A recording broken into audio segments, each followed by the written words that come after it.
నమస్తే. మానవులు ఎలాగ బతకాలి ఈ ప్రపంచంలో అన్న దాని గురించి చెప్తాను. కష్టాలు లేకుండా ఎలాగ బతకాలి దాని గురించి నాకు తెలిసిన మటుకు మీకు చెప్తాను. మెయిన్ ఏంటంటే, మనం ఈ ప్రపంచంలో వచ్చాక, మనం జన్మ అయ్యాక మనతో తల్లి, తండ్రి, అక్క చెల్లు, అన్నదమ్ములు, చుట్టాలు, బంధువులు అందరితోని మన రిలేషన్స్ కలుగుతుంటాయి. అయితే మనం పెరుగుతున్న కొలది బాల్యంలో చదువు అయిపోయాక ఉద్యోగం చేస్తూ మన తల్లి, తండ్రికి, అన్నదమ్ములు, అక్క చెల్లెలు, తర్వాత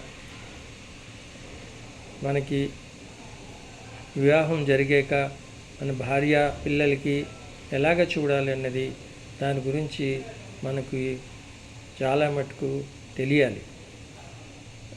ఎందుకంటే జీవితం రోజు రోజుకి మారుతూనే ఉంటుంది. ప్రతి క్షణం మన సమయం తగ్గుతూ ఉంటుంది. మన జీవితంలో ఒకరోజు గడిచిందంటే మనం ఎన్ని రోజులు బతుకుతామో అందులో ఒకరోజు తగ్గిపోయినట్టే. కాబట్టి మనం ఎప్పుడు మంచిగా ఉంటూ మంచి కర్మలు చేస్తూ మన భార్య పిల్లల్ని, తల్లి తండ్రిని పెంచుకోవాలి. అది ఎలా పెంచాలంటే, దీనికి మనకు సాయంగా ఉండేది ఒక పరమాత్మే.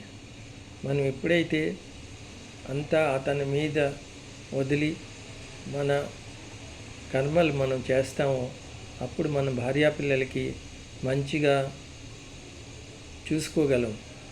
వాళ్ళకి ఎలాంటి లోటు రాకుండా చూడగలే పరిస్థితి ఏర్పడుతుంది.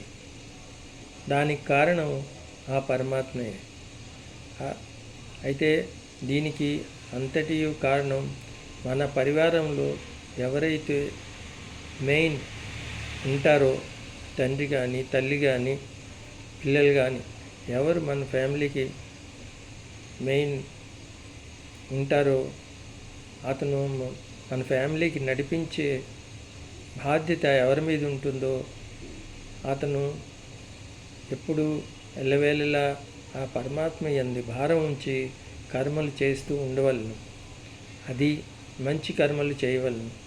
వాళ్ళు పోషణ గురించి, వాళ్ళ తిండి గురించి, వాళ్ళ చదువుల గురించి, అన్నిటి గురించి ఆలోచిస్తూ నానా తిప్పలు పడుతుంటారు. ఎందుకంటే ఇది మానవ జీవితంలో ఇది జరుగుతూనే వస్తుంది. కానీ ఎవరైతే ఆ పరమాత్మ యందు భారం వేసి జీవితంను, తన పరివారాన్ని చూసుకుంటారో వాళ్ళకి ఎలాంటి లోటు రాకుండా ఆ పరమాత్మే చూసుకుంటాడు. దానికి కారణం ఏంటంటే, మనం చేసే కర్మలు. మనం భగవంతుని భారం వేసి కర్మలు చేసినప్పుడు మనం చెడు కర్మలు చేయడానికి మన మనస్సు ఒప్పుకోదు. కాబట్టి మనం ఎప్పుడు మంచి కర్మలు చేస్తాము. మంచి రీతిగా డబ్బు కూడా మనం ఆర్జిస్తాం. ఆ డబ్బు మన పరివారంలోకి ఖర్చు పెట్టి వాళ్ళ సుఖశాంతుల గురించి మనం ఎప్పుడు ఆ పరమాత్మని కోరుకుంటూ ఉంటాం. కాబట్టి ఆ పరమాత్మే మన పరివారంలో అందరికీ మంచిగా చూస్తూ మంచి మార్గాన్ని నడిపిస్తూ ఉంటారు. కాబట్టి ఈ విషయంలో ప్రతి మనిషి ఆలోచించవలసింది ఏమిటంటే, ఇవాళ రేపు రోజుల్లో ప్రతి ఇంటిలోని కష్టాలు, సుఖాలు వస్తూనే ఉంటాయి. ప్రతి మనిషిలోని జీవితంలోని కష్ట సుఖాలు వస్తూనే ఉంటాయి.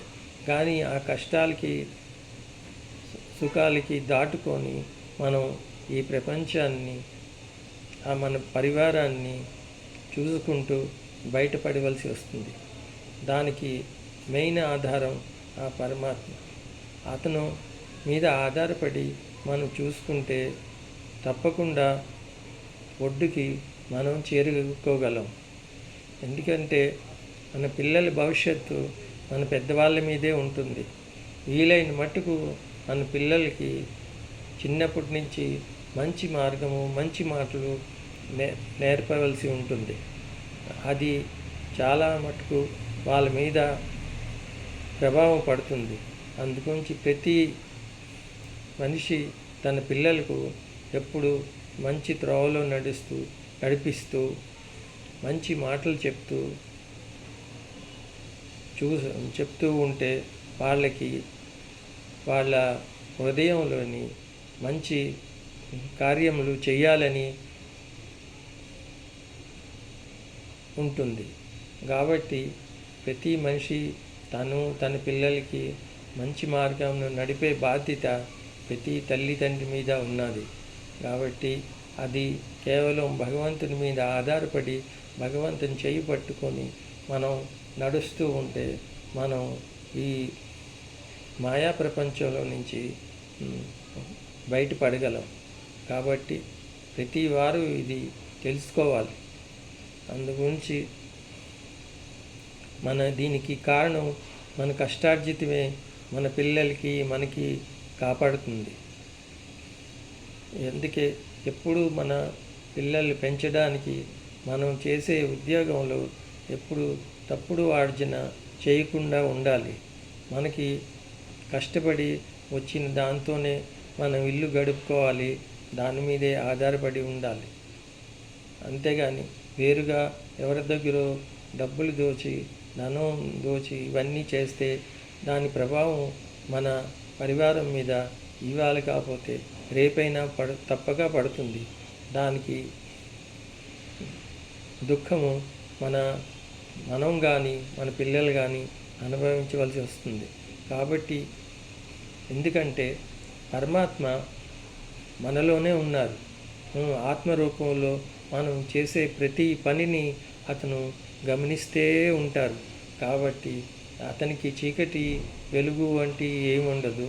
అతను మనం చేసే ప్రతి కర్మని, మంచి కర్మని, చెడు కర్మని అతను సాక్షిగా చూస్తూ ఉంటారు.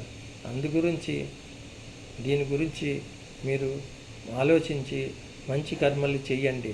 చేస్తే మన పరివారానికి మంచి మార్గంన పెట్టగలము. తర్వాత వాళ్ళ జీవితంలో కూడా మంచి పురోగతి పొందుతూ వస్తుంది. అందుగురించి ఈ విషయంలో బాగా మీరు ఆలోచించి ఆ భగవంతుని ధ్యానమున్న ఆ భగవంతుని ఆధారపడి ఆ భగవంతుని పట్టుకొని మీరు మీ జీవితాన్ని నడిస్తే మీ జీవితం సుఖశాంతులతో గడుపుతుంది. ప్రతి మనిషికి డబ్బు, ధనము దీని గురించి మనం ఎప్పుడు అడగకూడదు. పరమాత్మతో మనకి శాంతి కావాలని అడగండి. అతను శాంతి ఇస్తారు. వచ్చిన ఒడిదుడుకులకి అన్నిని అతను చూసుకుంటూ మన జీవితాన్ని శాంతిగా నడిపిస్తారు. ఈ విషయంలో ఎలాంటి ఇది కూడా లేదు. కాబట్టి మీరందరికీ ఒకటే చెప్పడం జరుగుతుంది. ఎందుకంటే మీరు ఆ పరమాత్మ మీద ఆధారపడి పరమాత్మ మీద భారం వేసి మీరు మీ జీవితాన్ని నడిపిస్తే మీకు మంచి పురోగతి కల్పిస్తుంది. మీకు మీ పరివారానికి కూడా మంచి పురోగతి వస్తుంది. Thank you.